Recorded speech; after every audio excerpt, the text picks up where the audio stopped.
नमस्कार दोस्तों, कैसे हो आप सब। स्वागत है आप सबका एक नई वीडियो में।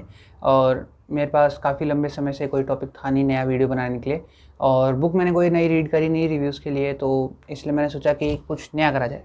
तो सही बताऊँ तो I am out of content, इसलिए मैंने कुछ अलग करने की सोची। और जो चीज़ मेरे सबसे पहले दिमाग में आई वो ये थी कि इस बार आज मैं आप लोगों के साथ ये 3 बुक्स के बारे में शेयर करूँगा जो मैं इस महीने करंटली रीड करने वाला हूँ।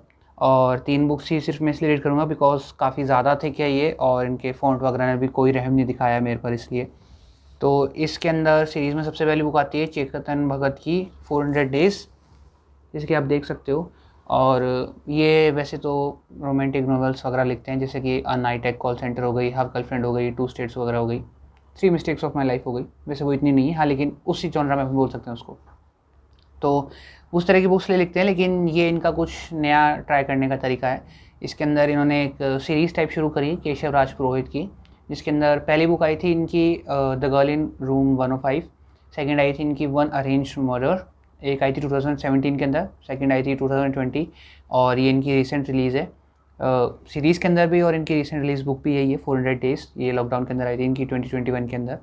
तो इसके अंदर मेनली जो इसका ब्लब वाला पार्ट है उसमें ये है कि ये जो आपको दिख रहा है बाहर पोस्टर बना हुआ है इसके ऊपर, तो ये है help me find my sister missing. तो ये सिस्टर है, लाइक ये जो केशव राज पुरोहित है, अगर आपने इनकी पहले की 2 बुक्स नहीं पढ़ी है तो भी आप ये बुक पढ़ सकते हो, स्टैंड अलोन है। हाँ, बस कैरेक्टर जो राज पुरोहित है और उनकी जो डिटेक्टिव एजेंसी है वो वाले पार्ट सेम है, बाकी पूरा नया है इसके अंदर। तो ज़रूरी नहीं है आपको सीरीज़ से पढ़ो। तो मैंने इसकी 3rd इंस्टॉलमेंट पढ़ी है इस सीरीज़ के अंदर। केशव है और केशव का एक फ्रेंड है, दोनों मिलकर डिटेक्टिव एजेंसी चलाते हैं, और उनके पास एक केस आता है। वैसे ये आईपीएस की तैयारी भी कर रहा है केशव साथ साथ। तो इनके पास एक केस आता है जिसके अंदर कि एक वीमेन आती है, वो बोलती है कि मेरी जो बेटी है वो लापता हो गई है। पुलिस इसको एकदम कोल्ड केस मान चुकी है, यानी कोई क्लू नहीं मिल रहा है, इसलिए हम केस बंद कर रहे हैं। और घर वालों ने भी अपनी तरफ से बिल्कुल उम्मीद ही छोड़ दी है कि अब वो मिलेगी। लेकिन मैं चाहती हूँ कि ये जो मेरी बेटी है वो मिल जाए, इसलिए और तुम मेरा केस लो। और ये उनके साथ अपने एक्सपीरियंस शेयर करती है, उनकी बेटी कहाँ थी, कैसे थी, मतलब इनके वो खोती भी इतने भयंकर तरीके से ना, लाइक रात को सो रहे होते हैं सब लोग एक घर के अंदर। तो ऐसा कुछ होता है इसके अंदर कि वो वहाँ से गायब हो जाती है और किसी को कुछ पता नहीं चलता कि ऐसा क्या हुआ, क्यों हुआ, और इसी तरह की चीज़ें होती हैं। और इस hustle and Bansal type situation के अंदर सीरीज़ आगे बढ़ती है। ये बिल्कुल मेरे लिए फ्रेश रीड होने वाली है, बिकॉज चेतन भगत की मैंने शायद इससे पहले a night at call centre पढ़ी है बस। तो कुछ ट्राई करने के लिए नया होना चाहिए था, तो एक इंडियन ऑथर ट्राई करने से ज़्यादा बेटर और क्या चीज़ हो सकती है, इसलिए मैंने इनको ट्राई करने की सोची। तो ये हमारी पहली बुक है।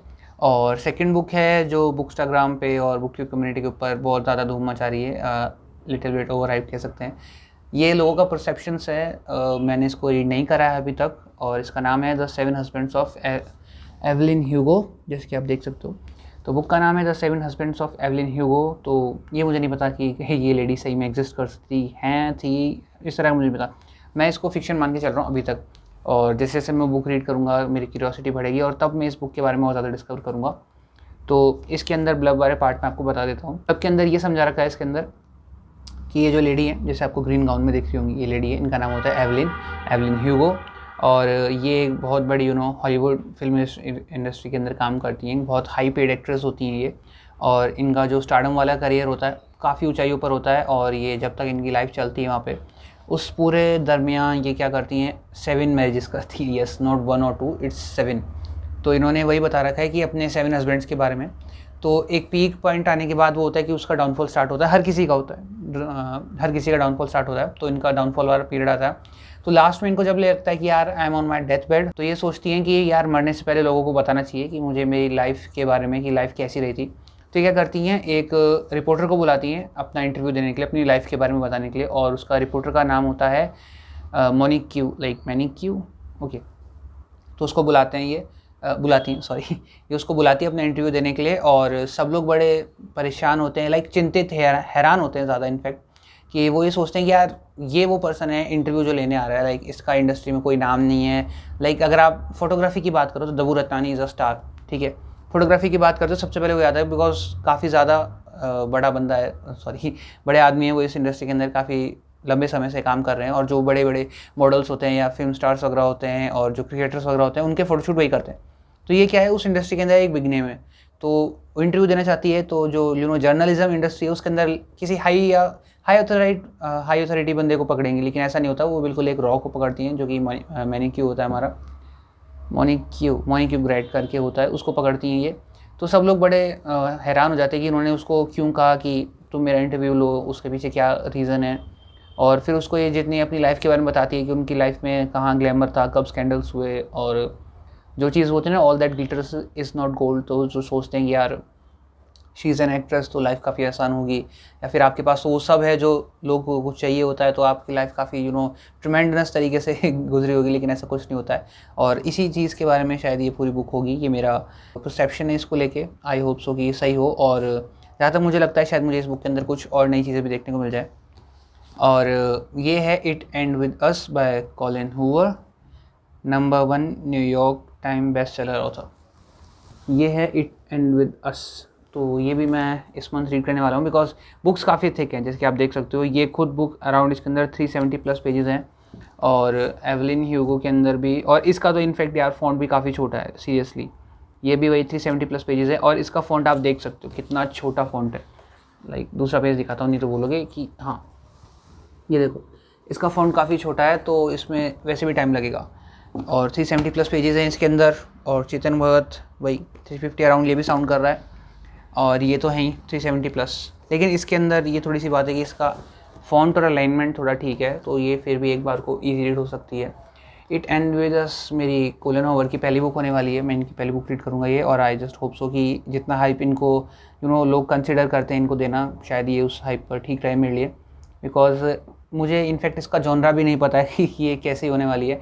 मैंने बस एक ब्लाइंड प्ले कर रहा हूँ मैं इसके साथ, एक ब्लाइंड खेल रहा हूँ कि शायद ये मुझे पसंद आ जाए, बिकॉज काफ़ी ज़्यादा हाइप है इसका भी बुकस्टाग्राम के ऊपर। और कॉलिन हूवर तो ऐसी हो रही है, लाइक हर किसी को पढ़ना है आजकल। इसीलिए इनफैक्ट अगर आप जैसे बुक्स की बात करते हो प्राइस की, तो जो चेतन भगत है ये आपको अराउंड मिल जाती है 150 के अराउंड, अमेजोन के ऊपर ईजिली मिल जाएगी 150 के अराउंड। और 7 हस्बैंड है, ये आपको साउंड करती है अराउंड 200 के समथिंग। लेकिन ये जो बुक है इट एंड विद अस, ये आपको अमेज़न के ऊपर, इनफैक्ट अमेज़ॉन के खुद के ऊपर ये हाल है इसका कि आपको 250 से लेके 380 अराउंड तक कभी मिल सकती है, ये इसका रेंज चलता है। तो आप इससे अंदाज़ा लगा सकते हो कि क्या चीज़ है। और इसके ब्लर्ब के अंदर ये बता रखा है कि जो रायल होता है वो एक न्यूरोसर्जन है, काफ़ी सही बंदा है, रिलेशनशिप्स में बिलीव नहीं करता है, और थोड़ा सेंसिटिव है, लाइक संवेदनशील अपन बोल सकते हैं इमोशंस को लेके। और दूसरी तरफ होती हैं उनकी जो मेन प्रोटैगनिस्ट है स्टोरी की, लिली क्या होती है, काफ़ी ज़्यादा सॉल्व टाइप बंदी है, उनको ज़िंदगी से कोई ज़्यादा एक्सपेक्टेशंस नहीं है, वो बस खुश रहना चाहती है, फिर चाहे वो कोई भी काम करे। और मैंने इसको रीड नहीं कराया, अब मैं देखता हूँ कि इसको रीड करके शायद ये चीज़ मेरे एक्सपेक्टेशन पे रहे। तो ये वो 3 बुक्स हैं जो मैं इस महीने रीड करने वाला हूँ। 3 ही बुक लिए बिकॉज ठीक है, और एक बुक के अंदर फ़ॉन्ट की भी मेरे को थोड़ी दिक्कत होने वाली है, तो इसलिए मैं 3 बुक इस महीने रीड करने वाला हूँ। तो बस आज की वीडियो में इतना ही, और वैसे आप ज़रूर बताना कि इस महीने आप कौन सी बुक्स रीड करने वाले हो नीचे कमेंट करके। तो आज के लिए इतना ही, अब मैं मिलूंगा आपसे एक नई वीडियो में, तब तक के लिए be safe, stay healthy and keep reading, bye.